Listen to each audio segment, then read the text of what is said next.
What is up, you guys? Welcome to the very first plan with me that I've ever done with my own planner. So this has been highly requested over the past couple years. I have done many plan with me's with bullet journals, and I've shared my own system, and I decided to turn it into its very own planner. So I'm going to set up today and do a plan with me with the Daily Grind planner. I'm super excited about this. It is a spiral bound hardcover beautiful planner, so on brand. I am beyond excited to be doing this with you guys, and it's going to be a little taste into how I not only plan my month and my week and my day, but a little sneak preview into the Daily Grind planner, which is going to launch really soon. So the thing that I love the most about it, there's a lot of things that I love the most about it, but there is actual bullet sheets, like blank sheets. So if you love to doodle, you can do that. Now you don't have to, and you don't even have to do this. I'm actually showing you this because I wanted to swatch all different types of markers, pens, fine liners, so that you could see that there is no bleed in this planner. And it is probably the thing that I am the most proud of.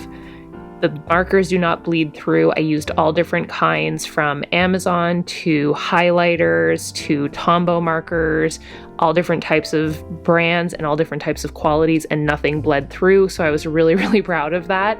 And that was something that really, really mattered to me in bullet journaling, that you couldn't see the markers on the other side of the page. So I just tested all of these. I did like a little swatch sheet, and this is kind of a cool idea if you do want to do this in your own bullet journals, to be able to just test out the colors that you want to use for that month or that week and just see the different swatches, as well as the widths on the fine liners and just how the pens work. So I thought doing a swatch sheet was really cool. So I did like markers at the top and then swatch sheet at the top as the title, and I just wanted to show you guys the back and forth. And then this part is really important because I'm going to show you how I actually plan out my month and my day with these highlighters. So I love the Stabilo Boss highlighters. I've been using them for a long time. I just get the pastel ones, and that is all the 10 that I usually use. And this is going to be important in the way that I actually plan out my month and my weeks and my days. So let's actually jump into the planner itself. So it is not just a bullet journal planner. There is actually printed sheets, as you can see here, and they are hand drawn by me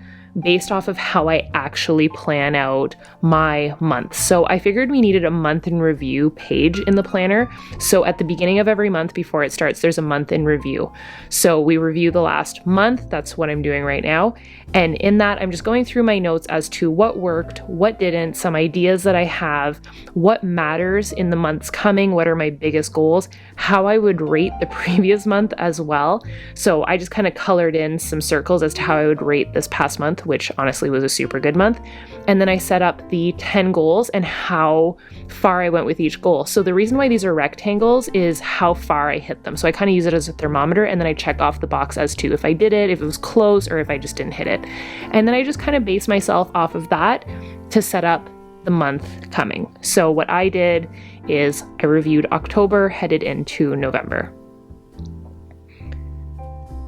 So after the month in review, you're going to do the month ahead. Again, there's a blank sheet in between. You can see that there's no bleed at all.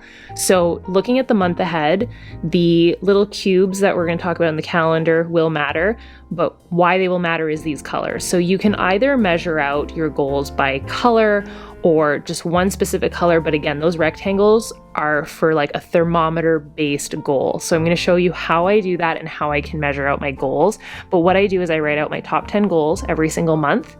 And this is why the month ahead is so important, because when then you do your week ahead and you can know how far you're at with your goals. So looking at the week ahead, we're at the beginning of the month, so I haven't done much. So I just kind of put a little touch of each color, and I do what the goal is for those top 10 goals, how I'm going to hit that goal that week, how much of that goal I want to bite out of that week, and how it's happening. And then I simply look at the week ahead and which of those goals I'm going to touch on. So you can see how I'm going to color coordinate each of the days, and I'm just trying to figure out when I'm going to hit most of the days. And you can also see how I'm prioritizing the day and week itself. So see how I highlighted everything pink?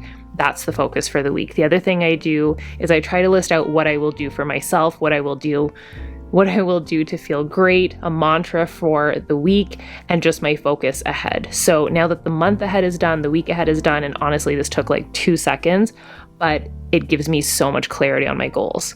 And then from there, let's take a look at the daily tracker. So this is just me going through the day before tracker where I just assess like, what did I finish? What didn't I finish? In this example, I didn't use any coloring at all, and you don't have to, but I do want to take you guys through a full example as to how you can color code things and how you can actually get strategic about it. So let's put our date at the top where I usually would. And I honestly designed this planner because it used to take me so long to draw out all of these squares and rectangles. And I just thought to myself, what if this was printed for me? Like, what if I didn't have to draw all this out and this was actually how I mapped it out day after day? So this is an example with just one color, themed orange for October. And just, you can see those thermometers as to how far I'm at on my top 10 goals. And that's an example of the daily planner. So I had to finish this off with just a simple bullet journal goal tracking sheet. So tomorrow we're going to do our Halloween bucket list, but I wanted to give you guys a little view into how I actually plan out my day and how much I love this planner. And I will take you guys through an in-depth daily plan with me, break down everything, but I did want to show you a little bit of behind the scenes, and I'm just so proud of this, and I'm so excited that you guys are excited about it. So if you guys enjoyed this, definitely give it a thumbs up. Let me know down below if you want to see more plan with me's, and I will see you guys tomorrow. Bye, dudes.